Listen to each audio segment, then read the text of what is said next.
Part 1. The Setup. The Regency Hotel's grand ballroom glittered under cascading crystal chandeliers, a sea of designer gowns and tailored suits mingling over champagne and canapes. The annual Gulf Charity Gala was the most prestigious event in the city, a place where the wealthy gathered to feel good about themselves while networking. Layla Ahmed stood near the massive floral arrangement, watching the crowd with the careful eye of someone who'd learned early in life to read a room. At 28, Layla had the kind of quiet intelligence that people often mistook for shyness. She wore a simple navy dress, not because she couldn't afford designer, but because she preferred to disappear into crowds. It was a useful talent for someone who'd spent the last 5 years working as a corporate investigator, uncovering financial fraud and corporate malfeasance. She was good at her job because she was excellent at observation. Tonight, however, her attention was fixed on her best friend, Zara. Zara was everything Layla was not: vibrant, effusive, the kind of person who lit up a room simply by existing in it. She wore a stunning emerald dress that caught the light, her dark hair falling in waves down her back. But what caught Layla's attention wasn't her beauty. It was the rigid set of her shoulders and the forced smile plastered across her face. Zara was in conversation with Malik al-Rashid. Layla's stomach tightened. She'd only heard stories about him, but they were stories Zara didn't like to tell. 5 years ago, Zara had dated Malik for 8 months. It was intense, passionate, the kind of relationship where your friends knew you were either getting married or getting devastated.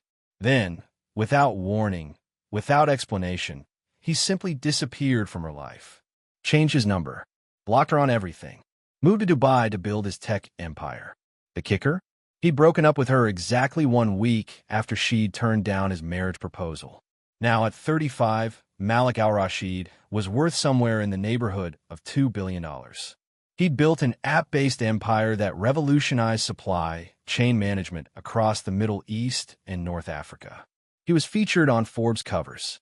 He was the kind of powerful that made regular people feel small. And he was leaning towards Zara with that particular smile that meant he thought he was being charming. "You look exactly the same," Layla heard him say as she drifted closer, maintaining her invisible observer status. "I wondered if you'd stay frozen in time." Zara's smile tightened further. "I'm glad you're doing so well, Malik." "It's been 5 years," he interrupted smoothly. "I know. I've followed your life. You're still teaching at the university, right? That's sweet. Very noble. I always said you had a good heart, even if you lacked ambition."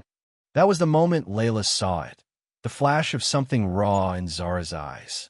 Not just anger, devastation, as if Malik had casually confirmed something Zara had been terrified was true, that he'd been right to leave her, that she was a failure for not pursuing something bigger.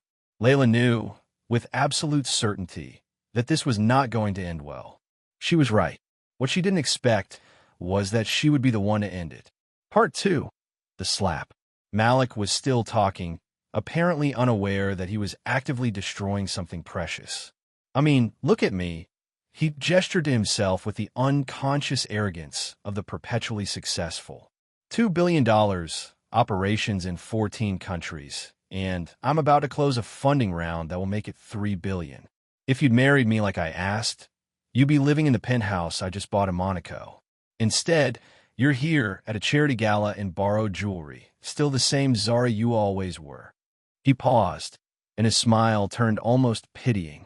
"Don't you ever wonder what your life would have been if you just said yes?" Layla watched as Zara's hands trembled. She saw her best friend's eyes glisten with unshed tears. Not sad tears, Layla recognized, but furious ones. Zara opened her mouth to respond, and Layla somehow knew that whatever came out would either be a cutting remark that would make her feel better for 2 seconds or silence that would torture her for years. Neither option was acceptable. So Layla did what 5 years of friendship and loyalty demanded. She crossed the ballroom in 10 purposeful strides, set down her champagne flute on a nearby table, and delivered what might have been the most perfectly executed slap in the history of conflict resolution. The sound was tremendous, a sharp crack that echoed through the grand ballroom like a gunshot. The room went quiet. Conversations stopped mid-sentence. A waiter froze mid-stride, his tray suspended in the air. An elderly duchess actually gasped, her hand flying to her pearls. Someone's phone camera flashed, then another, and another. The modern human instinct to document drama in real time. Malik's head turned with the force of the blow. His hand moved slowly to his cheek, where a perfect handprint was already blooming red against his olive skin. His expression cycled through shock, indignation, and then something else entirely. "That," Layla announced, her voice clear and steady enough to carry across the now silent ballroom, "was for every woman who was told she wasn't ambitious enough. For every person who questioned themselves because someone else's insecurity made them feel small. That slap was 5 years overdue." She turned to Zara. "Come on, let's get out of here." But before they could move, something entirely unexpected happened. Malik laughed. Not a mocking laugh, not a bitter one.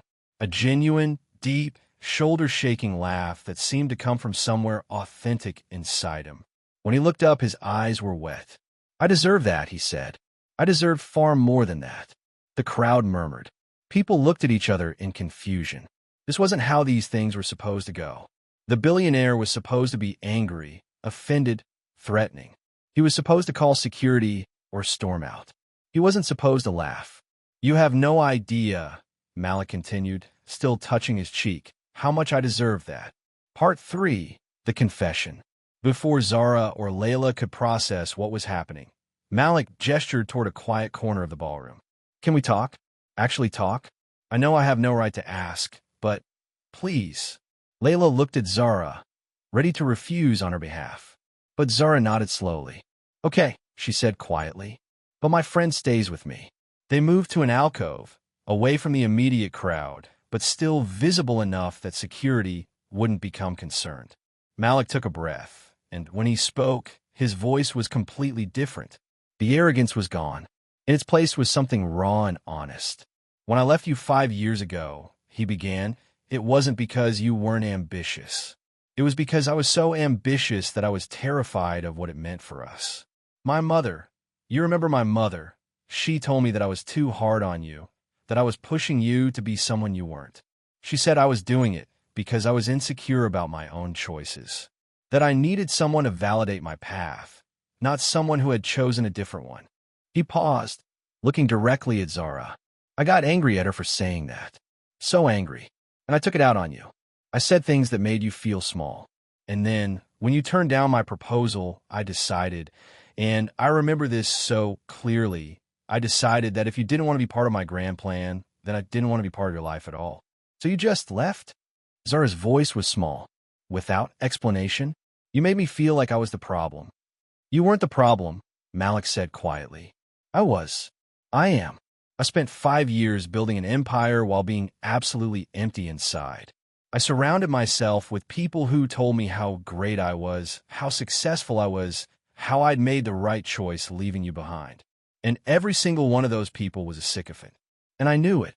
And I didn't care, because at least they never challenged me. At least they never made me feel like maybe I was chasing the wrong things." He looked down at his hands. 6 months ago, my company went through a crisis. We discovered that my CFO had been embezzling. It was bad, not company ending, but bad enough to hurt. And I realized that the only person in the entire world I wanted to talk to about it was someone I'd systematically cut out of my life. "So you follow me on social media?" Layla interjected, her investigator's instinct kicking in. "You said you followed her life." "I've been following her life for 3 years," Malik admitted. "Since about 2 years into my business success, when I realized that all my money couldn't buy me peace. I watched her get her advanced degree. I watched her publish research papers. I watched her volunteer with refugee organizations teaching tech skills. And every time I did, I felt this crushing guilt because I realized she had been ambitious. She was just ambitious about things that actually mattered." Part 4. The Twist. "Wait," Zara said slowly. "If you've been following my life and you felt this guilt, why didn't you reach out? Why wait until tonight to say any of this?" Malik's expression shifted into something more complicated.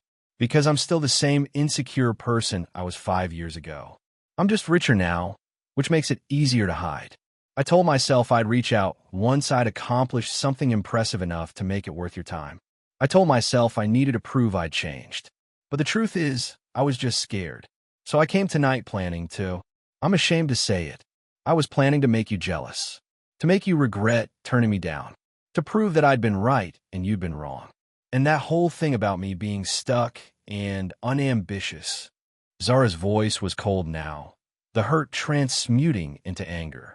A performance, Malik said quietly.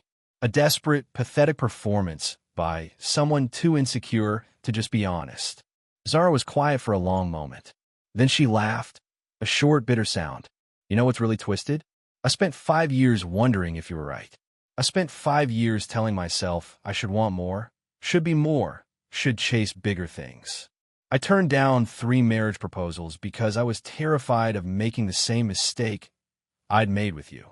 I told myself that my work helping refugee women learn programming wasn't impressive enough, that it wasn't ambitious enough. Zara, Malik began, but she held up her hand. Let me finish. I spent 5 years making myself miserable, trying to prove something to a man who wasn't even in my life anymore. And tonight, when you said those things, my first instinct was shame. My first instinct was to feel like a failure. That's what you did to me, Malik. That's the real damage. I know, he said, and I'm sorry. I'm deeply sorry. I don't know how to make it right. You can't, Layla said quietly. That's the thing about causing damage like that. You can apologize, but you can't undo it. The best you can do is acknowledge it and genuinely change. Part 5, The Revelation. Zara's phone buzzed in her clutch. She pulled it out, and her eyes widened as she read the message. Oh my God, she whispered. What? Layla asked. The research grant, Zara said, her voice trembling. The one I've been working on for 2 years. The one to develop low-cost diagnostic tools for underserved communities. I just got approved. Full funding. $50 million. Malik stared at her. $50 million? It's a 5-year project, Zara said, her voice growing stronger.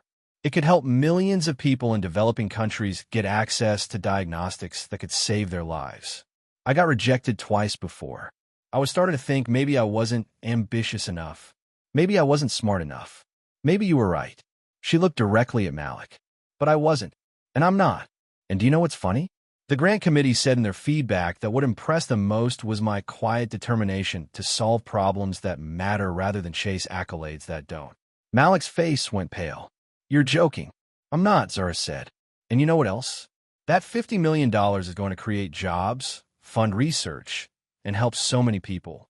How many people does your supply chain app help? Be honest. It optimizes logistics, Malik said slowly. It makes business more efficient. It saves companies money. Right, Zara said. It makes rich people richer. My work saves lives. And tonight, I was about to let you make me feel small for that choice. Layla watched as something shifted in Malik's expression. It was the moment of real reckoning, the moment where he couldn't hide behind his money or his success or his performance anymore. I think, Layla said quietly, we're done here. Part 6, The Aftermath and the Real Moral. What happened next was the part that made the story so strange and ultimately so important. Malik didn't try to stop them or convince them. Instead, he sat down on one of the ballroom's gilt chairs and literally cried. Not discreetly, not performance tears. Real body-shaking sobs from someone confronting the reality that he'd built an empire on a foundation of fear and insecurity, and in doing so, had become exactly the person he most despised. Shallow, driven, and ultimately alone.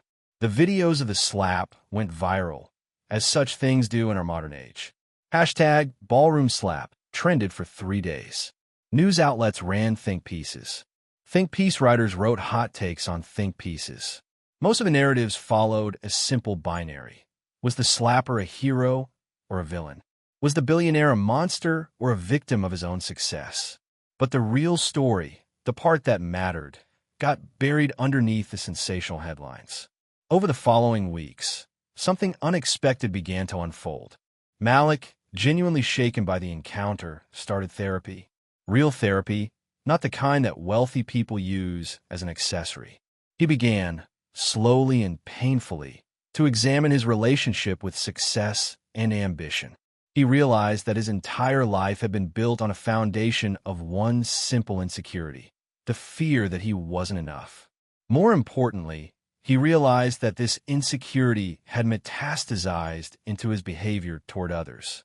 He'd spent 5 years making people feel small to feel big. He'd surrounded himself with sycophants who validated his choices, and he convinced himself that was success. Meanwhile, Zara threw herself into her research with renewed confidence. Layla, her best friend, became her unofficial advisor on the project, using her investigative skills to help Zara navigate the complex world of grant funding and institutional politics. But here's where the real twist came. 6 months after the gala, Malik reached out. Not to Zara, but to Layla. He wanted to hire her, not as a romantic gesture towards Zara, but because he genuinely needed help. His company had been operating under suspicious practices. His business model, which he'd been so proud of, had been enabled largely through exploitation of smaller vendors and underpaying workers in developing countries. Layla investigated. What she found was damning. Malik's company had been systematically taking advantage of people in vulnerable economic situations. It was legal, technically, but it was unconscionable. And this time, Malik didn't fight it or deny it or try to PR his way through it. Instead, he restructured his entire company. He raised wages. He established ethical sourcing practices. He partnered with development organizations to create better conditions for the workers and small businesses his company relied on. It cost him money, a lot of money. His investors were furious. He didn't care. The real kicker came a year after the slap. Malik reached out to Zara again, not romantically, but professionally. His newly restructured company had noticed something. The logistics tools that Zara's research team had developed could integrate with his supply chain systems in a way that would make rare disease diagnostics more accessible in developing countries. He was offering to fund an expansion of her research. No personal strings attached. Zara asked carefully when they met. No strings attached, Malik confirmed. I'm not the same person I was. I don't know if I'll ever be good enough to be forgiven for what I did to you. But I do know that I'm trying to be better. And if I can use my resources to help you do something that actually matters, then that's what I should do. Zara accepted the partnership, with strict conditions and oversight. It turned out to be one of the most successful research collaborations in recent years. The moral. Years later, when Layla was asked about the slap, and she was asked constantly, she would say something that people found surprisingly nuanced. The slap wasn't about revenge. It wasn't about punishing Malik for being a bad person. It was about interrupting a moment where someone I loved was about to accept a diminished version of herself because someone powerful had convinced her she was small. The real moral isn't that slapping people is okay. It's that sometimes the most important thing we can do for the people we love is refuse to let them believe the lies that powerful people tell them about themselves. She would pause, then add, but the bigger moral, the one that matters more, is that Malik's journey afterward is more important than the slap itself. Because the slap just woke him up. What he did after that was what actually mattered. He had to choose every single day to be better than the person he'd been.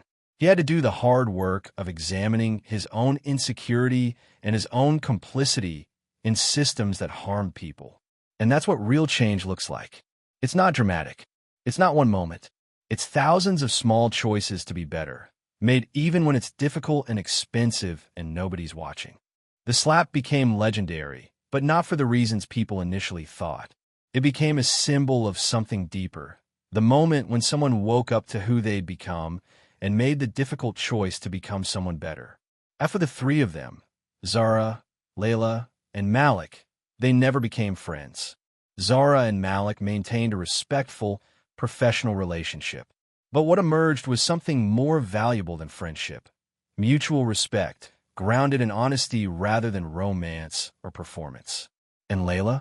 She learned that sometimes the most important thing you can do for the people you love isn't to protect them from hard truths. It's to help them see those truths clearly enough that they can choose themselves, unapologetically and without shame. Years later, when a journalist asked Zara about her work and whether she ever thought about that night at the gala, she smiled. Every single day, she said. Not because of the slap, but because of what came after. Because sometimes you need someone to interrupt your self-doubt so forcefully that you can't ignore it anymore. Sometimes you need to see clearly what happens when ambition without purpose becomes a prison. And sometimes you need to watch someone choose to be better, even when it costs them everything, to remember why your own choices matter. The slap heard round the ballroom didn't change anyone's life in that single moment. But what came after, the messy, difficult, unglamorous work of change, that changed everything.